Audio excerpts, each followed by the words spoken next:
This is HB Vibes, your home for shocking and emotional war stories. Hit like, smash that subscribe, and let's dive into the drama. Narrator calm, inviting tone.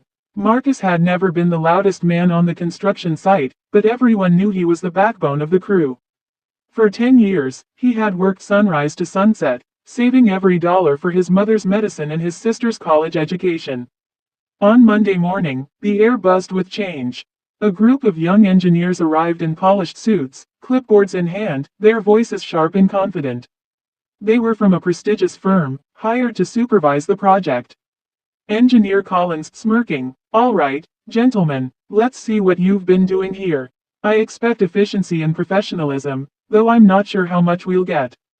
The workers exchanged uncertain glances. And then Collins' eyes landed on Marcus.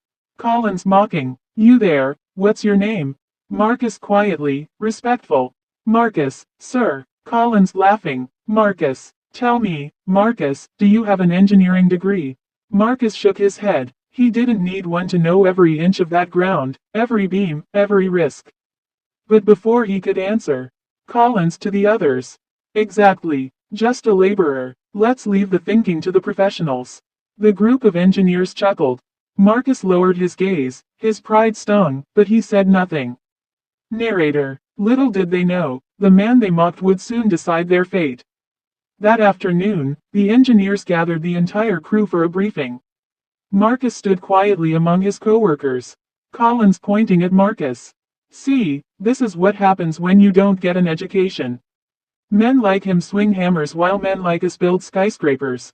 Laughter echoed across the site. Marcus's heart pounded, but he bit his tongue. His dignity mattered more than pride. Later, as the engineers unrolled the blueprints, Marcus's experienced eyes caught something troubling. The load-bearing columns were placed incorrectly. Marcus politely, "Excuse me, sir, if we align the foundation this way, the weight won't hold. It could cause." Collins cutting him off. "Marcus, don't embarrass yourself.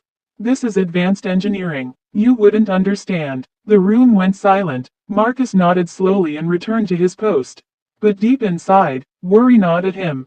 The next morning, Marcus tried once more. He showed Collins the markings, pointing at the soil and explaining the risks.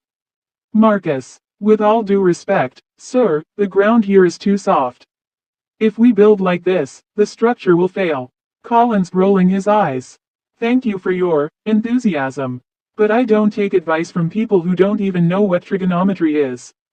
The engineers laughed again. Marcus exhaled deeply. He wasn't angry, just disappointed. He prayed quietly that no one would get hurt. Work pressed on. By noon, the crew was laying the foundation as instructed. Marcus kept a close watch. His instincts screamed something was wrong. Suddenly, he noticed cracks forming in the temporary supports. His stomach dropped. Marcus shouting, "Stop, everyone, stop, the supports are failing." Collins mocking, "Here we go again, paranoid as always. Keep working." Marcus's co-workers froze in conflict. Some trusted Marcus more than the engineers. Without hesitation, Marcus grabbed spare beams and directed a few men to reinforce the structure. Narrator urgent tone, and just as they secured the last support. Sound effect. Crack, a beam buckled, panic swept through the site. Chaos erupted, equipment rattled, dust filled the air, and men scrambled. The engineers stood frozen, shouting at each other but doing nothing. Marcus commanding, "Everyone, move back. You, secure the west side. You, grab the cables. Now." The crew obeyed, trusting him instinctively. Within minutes, Marcus stabilized the site. His quick action saved lives. When the dust settled, the workers were safe, but part of the site lay in ruins. Just then, the site director, Mr. Daniels, stormed in. Daniels angrily, "What happened here?" All eyes turned to Marcus. Marcus stepped forward, his voice calm but steady. "Marcus, sir, I warned the engineers about the faulty plan. I told them the foundation wouldn't hold. They ignored me." A murmur rose among the workers.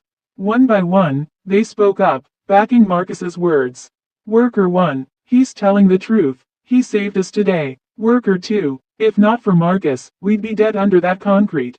Daniels turned to Collins, his eyes narrowing. "Daniels, is this true?" Collins stammering, Well, technically, we followed standard. But the damaged site told the story better than words. Daniels ordered an inspection, and within minutes, the blueprints revealed the dangerous oversight. Daniels coldly, negligence, arrogance. You nearly cost lives. The engineers paled. Daniels faced the workers. Daniels. As of today, this entire engineering crew is terminated.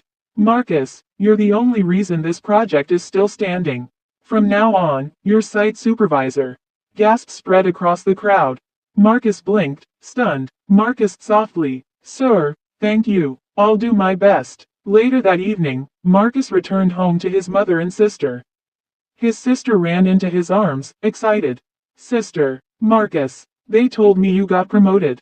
I'm so proud of you. Tears filled his mother's eyes. Mother, your father would be proud too. You've shown the world that true worth isn't measured by titles, but by actions. Narrator emotional close. And so, the man who was humiliated in front of everyone stood taller than ever. His dignity, courage, and humility turned shame into triumph. A powerful reminder. Never underestimate the wisdom of those who work with their hands and their hearts.